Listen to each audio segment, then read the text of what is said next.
Sambungan, cerita pendek, short story. Inspirasi keyakinan pewarta kabar baik. Pulas di pangkuannya. Setelah memindahkan kepala Ananda, dengan hati-hati, ayah perlahan keluar dari kamar.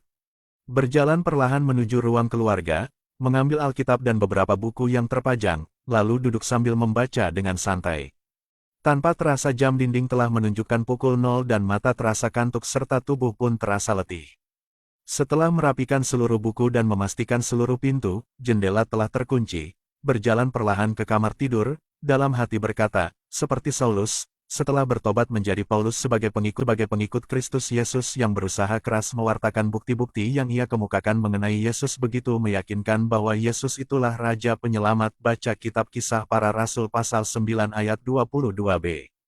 Begitu pula seperti Ibrahim Tunggul Wulung, laksana Paulus yang mengingatkan kembali jemaat Kristen di Korintus yang mempunyai masalah karakter yang perlu diubah, sehingga mampu memahami ajaran teladan Kristus Yesus. Jemaat Korintus tidak perlu menjadi seperti seorang terpelajar ataupun dipandang bijaksana, justru dalam kesederhanaan merupakan senjata utama jemaat Kristiani yakni, kebenaran, ketaatan, kasih sayang, kesetiaan, dan cinta, yang pasti menciptakan kebijaksanaan ataupun kekuatan sejati maupun karunia kehidupan yang baik dan bermakna, serta penuh harapan.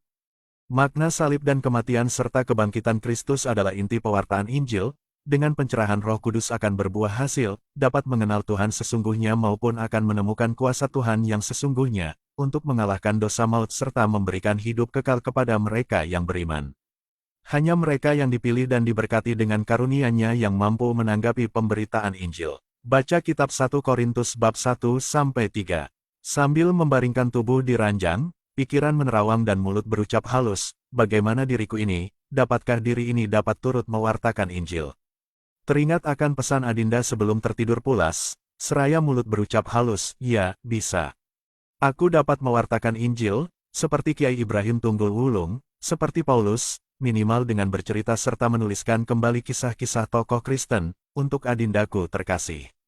Semoga kelak nanti, Adindaku juga dapat mewartakan kabar baik Injil keselamatan kerajaan Tuhan, seperti Kiai Ibrahim Tunggul Wulung atau seperti Paulus, karena yang penting adalah Allah. Sebab dialah yang menumbuhkan. Baca Kitab 1 Korintus pasal 3 ayat 7a. Tanpa terasa mata terpejam rapat, kesunyian dini hari menemani tidur lelap.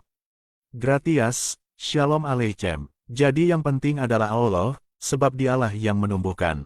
Yang menanam dan yang menyiram tidak penting. Baca Kitab 1 Korintus pasal 3 ayat 7. Yang bagi kami telah menjadi hikmah dari Tuhan, yaitu kebenaran, kesucian dan penebusan kami. Baca Kitab 1 Korintus bab 1 ayat 24-31. Cerita pendek, short story. Inspirasi keyakinan pewarta kabar baik.